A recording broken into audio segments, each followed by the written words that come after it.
নমস্কাৰ আপোনালোক সকলোকে পুনৰবাৰ স্বাগতম মনস্মাই মছজিদ বন্ধুসকল পলকতে চামক আজি সন্ধিয়াৰ 7টা গুৰুত্বপূৰ্ণ খবৰ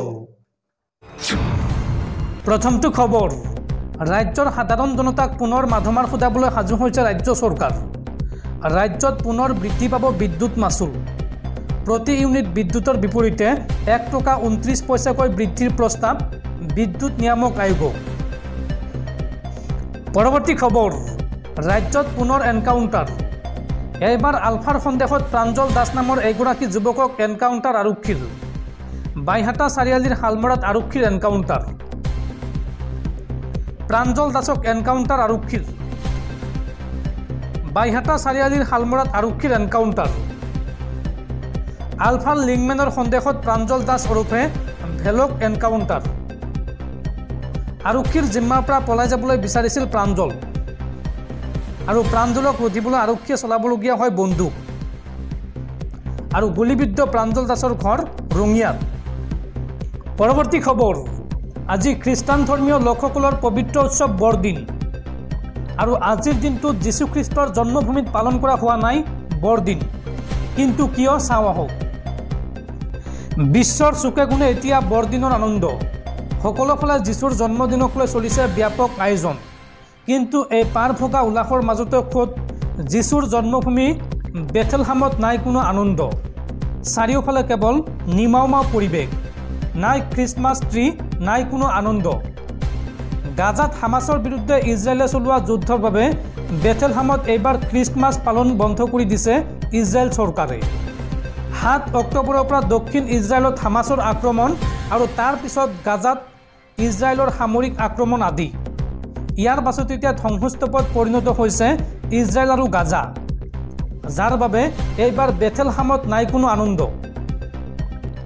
কেৰলৰ ধনী এতিয়া অতীত যি স্থানত যীশুৰ জন্ম হৈছিল সেই গীৰ্জাৰ সন্মুখত এতিয়া দেখা গৈছে কাঁইটীয়া তাঁৰ আৰু ধ্বংসস্তূপৰ অৱশিষ্ট গাজাত নিহতসকলৰ প্ৰতি শ্ৰদ্ধা জনাই গীৰ্জাৰ সন্মুখত ধ্বংসস্তূপৰ দম ৰখা হৈছে বন্ধুসকল তাৰপিছৰ 4 নম্বৰ খবৰটো জনোৱাৰ আগতে আপোনালৈ এটা সৰু ৰিকুৱেষ্ট যদি তালৈকে এইটো ভিডিঅ'ত লাইক কৰা নাই তেন্তে প্লিজ এটা লাইক কৰি দিয়ক আৰু এনেকুৱা ধৰণৰ নতুন নতুন ভিডিঅ' পাবলৈ চেনেলটো ছাবস্ক্ৰাইব কৰি কাষত থকা বেল আইকনটো প্ৰেছ কৰি ৰাখক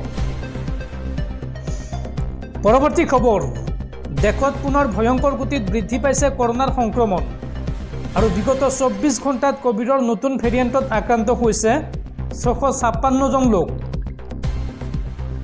কোভিডৰ নতুন ভেৰিয়েণ্টত বিগত 24 ঘণ্টাত 656 জন লোক আক্ৰান্ত হৈছে দেশত দ্ৰুতগতিত বাঢ়িছে কোভিড দেওবাৰে স্বাস্থ্য মন্ত্ৰালয়ে জাৰি কৰিলে বিপদজনক তথ্য 24 ঘণ্টাত আক্ৰান্তৰ সংখ্যা বৃদ্ধি পাইছে এই পৰ্যন্ত ভাৰতত কোভিডৰ নতুন ভেৰিয়েণ্টত আক্ৰান্তৰ সংখ্যা 3742 জন কেৱল কেৰালাতে আক্ৰান্তৰ সংখ্যা 128 জন কেৰালাত কোভিডৰ নতুন ভেৰিয়েণ্টত আক্ৰান্ত হৈ এজন লোকৰ মৃত্যু হৈছে আৰু JN.1 ভেৰিয়েণ্টক লৈ কেন্দ্ৰীয় স্বাস্থ্য মন্ত্ৰালয়ে জাৰি কৰিছে গাইডলাইন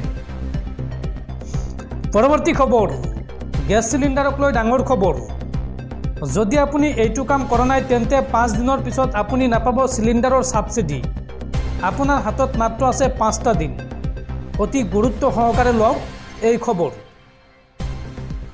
যদি আপুনি এটা কাম কৰা নাই তেন্তে 5 দিনৰ পিছত আপুনি নাপাব চিলিণ্ডাৰৰ সাবসিডি গেছ এজেন্সিসমূহক ইতিমধ্যে দিয়া হৈছে এই নিৰ্দেশ LPG ব্যৱহাৰকাৰীসকললৈ এই মুহূৰ্তৰ এক ডাঙৰ খবৰ KYC যদি কৰা নাই তেন্তে 31 ডিসেম্বৰৰ পিছৰ পৰা আপুনি নাপাব চিলিণ্ডাৰৰ সাহায্য গেছ এজেন্সিলৈ আধাৰ কাৰ্ডখনৰ এখন ফটো লৈ যাব আৰু বায়োমেট্ৰিক মাধ্যমেৰে আপোনাৰ কৰা হ'ব KYC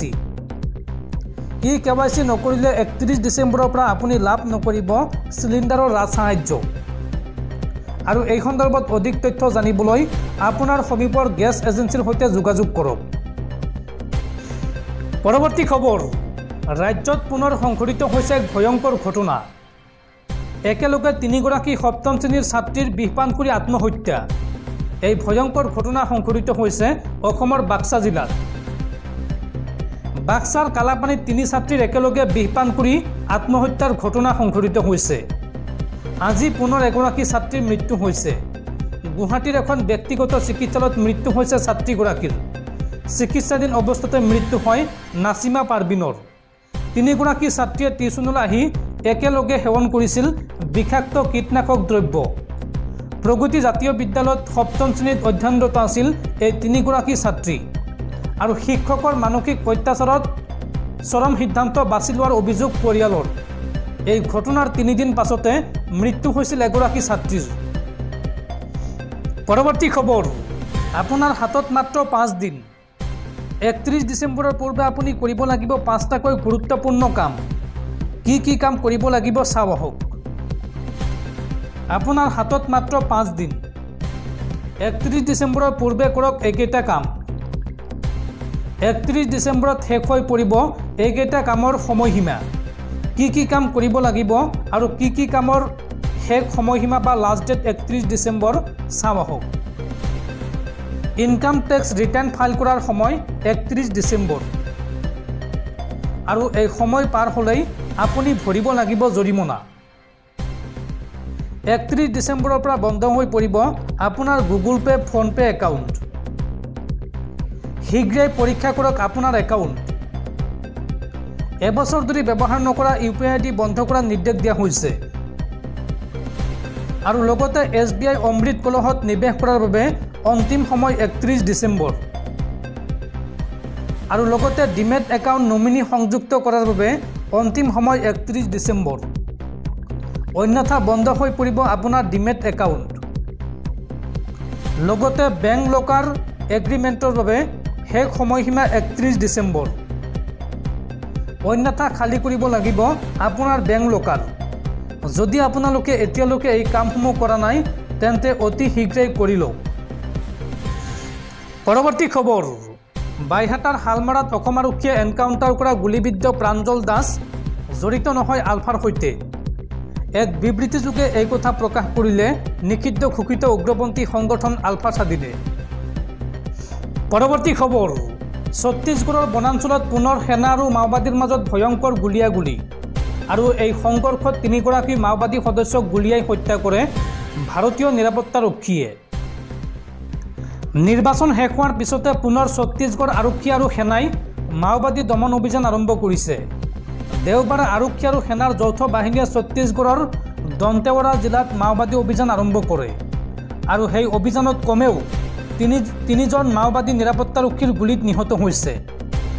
বস্তাৰ আৰক্ষীৰ IG সুন্দৰৰাজ পিয়ে জনোৱা মতে দেওবাৰে সন্ধিয়া প্ৰায় 5:30 নিৰাপত্তা বাহিনীয়ে দান্তেৱাড়া আৰু সুকমা সীমান্তৰ কাটেকলান থানাৰ অন্তৰ্গত ডব্বাকুন্না গাঁৱত মাওবাদী দমন অভিযান আৰম্ভ কৰে। বনাঞ্চল আৰু পাহাৰেৰে আগুৰি থকা ডাব্বাকুন্না গাঁৱত মাওবাদী আৰু নিৰাপত্তাৰক্ষীৰ মাজত তীব্ৰ সংঘৰ্ষ আৰম্ভ হয়। দীৰ্ঘ সময় ধৰি চলা সংঘৰ্ষৰ অন্তত যেতিয়া কিছু বিৰতি হৈছিল তেতিয়া আৰক্ষী আৰু CRPF জোৱানে বনাঞ্চলৰ ভিতৰৰ পৰা 3জন মাওবাদীৰ মৃতদেহ উদ্ধাৰ কৰে। অৱশ্যে তেওঁলোকৰ পৰিচয় এতিয়াও জানিব পৰা হোৱা নাই। ঘটনাস্থলীৰ পৰা গোলা বাৰুদসহ আগ্নেয়াস্ত্ৰ উদ্ধাৰ কৰা হৈছে বুলি IG-গৰাকীয়ে জানিবলৈ দিয়ে। উল্লেখযোগ্য যে কিছুদিন পূৰ্বে ছত্তীশগড়ত মাওবাদীৰ আক্ৰমণত CRPFৰ এজন জোৱান নিহত হৈছিল। আন এজন জোৱান গুলীত আঘাতপ্ৰাপ্ত হৈছিল। আৰু দেওবাৰে সেনা আৰু আৰক্ষীৰ যৌথ বাহিনীয়ে তাৰে প্ৰতিশোধ ল'লে।